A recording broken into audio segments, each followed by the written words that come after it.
राधे राधे दोस्तों, जय माँ गंगे। आप सभी को दशहरा की बहुत बहुत शुभकामनाएं।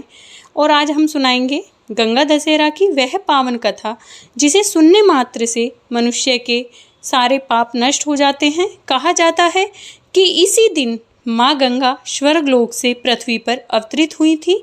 तो आइए भक्तों, बड़ी श्रद्धा भाव से हम इस कथा का श्रवण करेंगे। ज्येष्ठ सुदी दशमी को गंगा दशहरा कहा जाता है। इस दिन नदियों में श्रेष्ठ गंगा जी भगीरथ द्वारा स्वर्गलोक से पृथ्वी पर अवतीर्ण हुई थीं। ज्येष्ठ शुक्ल दशमी को सोमवार तथा हस्त नक्षत्र होने पर यह तिथि घोर पापों को नष्ट करने वाली मानी जाती है।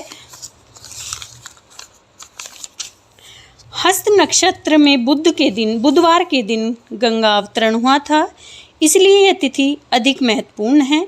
इस तिथि में स्नान, दान, तर्पण से 10 पापों का विनाश हो जाता है, इसलिए इसका नाम दशहरा पड़ा है। तो चलिए भक्तों, हम इसके ऊपर जो कथा है वो सुन लेते हैं। बहुत समय पहले की बात है। अयोध्या में सगर नाम के राजा राज्य करते थे। उनके केशनी तथा सुमति नामक 2 रानियां थीं। पहली रानी के एक पुत्र एस समंजस का उल्लेख मिलता है, परंतु दूसरी रानी सुमति के 60,000 पुत्र थे। एक बार जब राजा सगर अश्वमेध यज्ञ कर रहे थे, उसी समय यज्ञ पूर्ति के लिए एक घोड़ा छोड़ा गया। इंद्र यज्ञ को भंग करने के लिए उस घोड़े को चुराकर कपिल मुनि के आश्रम में बांध आए। राजा ने उसे खोजने के लिए 60,000 पुत्रों को भेजा। खोजते खोजते वे कपिल मुनि के आश्रम में पहुँचे तथा समाधिस्थ मुनि के क्रोध अग्नि में जलकर भस्म हो गए। अपने पितृ चरणों को खोजता हुआ अंशुमान जब मुनि आश्रम में पहुंचा तो महात्मा गरुड़ ने भस्म होने का सारा वृत्तांत बताया। गरुड़ जी ने यह भी बताया कि यदि इन सब की मुक्ति चाहते हो तो गंगा जी को स्वर्ग से धरती पर लाना ही पड़ेगा। इस समय अश्व को ले जाकर अपने पितामह के यज्ञ को पूर्ण कराओ, उसके बाद यह कार्य करना। अंशुमान ने घोड़े सहित यज्ञ मंडप पर पहुंचकर सगर से सब वृत्तांत कह सुनाया। महाराज सगर की मृत्यु के उपरांत अंशुमान और उनके पुत्र दिलीप जीवन पर्यंत तपस्या करके भी गंगा जी को मृत्यु लोक में न ला सके। अंत में महाराज दिलीप के पुत्र भगीरथ ने गंगा जी को इस लोक में लाने के लिए गोकर्ण तीर्थ में जाकर कठोर तपस्या की। इस प्रकार तपस्या करते करते कई वर्ष बीत गए। तब ब्रह्मा जी प्रसन्न हुए तथा गंगा को पृथ्वी लोक पर ले जाने का वरदान दिया। ब्रह्मा जी के कमंडल से छूटने के बाद समस्या यह थी कि गंगा जी के बेग को संभालेगा कौन। विधाता ने बताया कि भूलोक में भगवान शंकर के सिवा किसी में यह सामर्थ्य नहीं जो गंगा के बेग को संभाल सके। इस आदेश अनुसार भगीरथ को फिर एक अंगूठे के बल खड़े होकर भगवान शंकर की आराधना करनी पड़ी। शिव जी प्रसन्न हुए तथा गंगा को धारण करने के लिए जटा फैलाकर तैयार हो गए। गंगा जी देवलोक से छोड़ी गईं और शंकर जी की जटा में गिरते ही विलीन हो गईं। गंगा जी को ऐसा अहंकार था कि शंकर की जटाओं को भेद कर राजतल में चली जाऊंगी।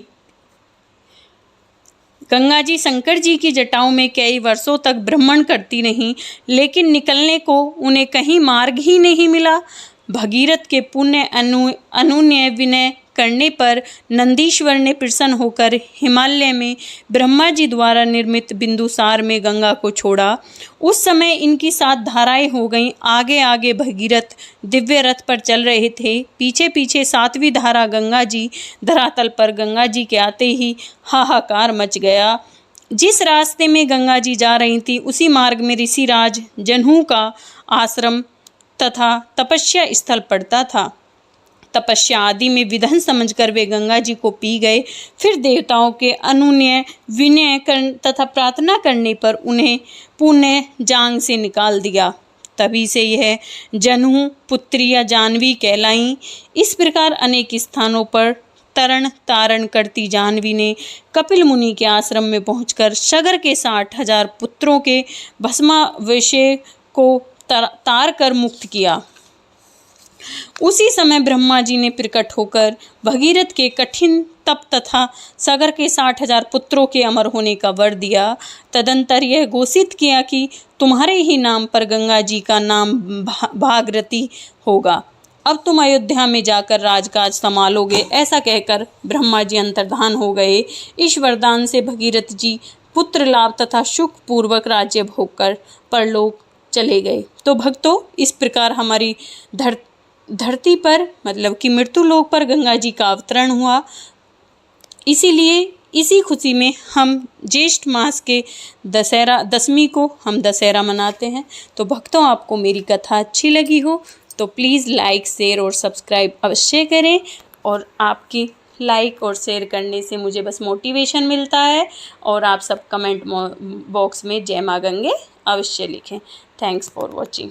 सॉरी, मैं सभी को बस एक चीज़ बताने भूल गई कि जो हमारी निर्जला एकादशी है, ज्येष्ठ मास की एकादशी को जो पड़ती है, अब कल लौंद का महीना है, तो अब की बार जो हमारी एकादशी आ रही है वो लौंद के महीने वाली आ रही है, जिसको बोलते हैं पद्मिनी एकादशी। और ज्येष्ठ मास की निर्जला एकादशी हम 26 या 25 जून में मनाएंगे। तो उसकी अपडेट मैं आपको टाइम टू टाइम देती रहूँगी। तो जय हो सभी भक्तों के लिए। और मैं बस ये कहना चाहती हूँ कि मैं एकादशी की भी व्रत कथा डालूँगी। आपको अगर मेरी कथा सुनने में इंटरेस्ट है तो आप वो भी सुन सकते हो।